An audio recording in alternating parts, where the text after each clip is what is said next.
պարոն Բագրատյան, վատորենք եք բերում առանց հիմնավորելու, ձեզ էլ եմ ասում, նախ հաշվել եք ինչքան է բնակարանը թանկանալու, ես հաշվարկ ունեմ այստեղ, որ 75,000 նստում է աշխատանքը և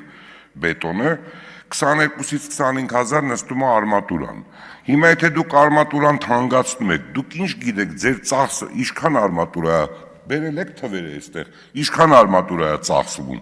ինչքան ցեմենտ է ծախսվում, հետո ինչքան արժեքի վրա, այդքան մարդ, այսօր վարչապետն էլ ասեց, որ տասնյակ հազարավոր մարդիկ բնակարանի տեր են դառել հիպոթեկայով, հիմա ինչ եք ուզում, նստել եք այդ հիպոթեկայի վրա ամեն ինչ բարձրացնեք, ասեք Հայաստանը ինչքան կար արտադրի, իհարկե մենք կողմնակից ենք, որ հայկական լինի, բայց դրա որակը պետք է նայենք, դրա քանակը պետք է նայենք, չի լինի, խնդրում եմ, ուշադիր եղեք, ու այտենց պատիկներով 45,000 պատիկը, 82, ինչ եք ուզում, ասեք հաշվարկ, այսքան բնակարան,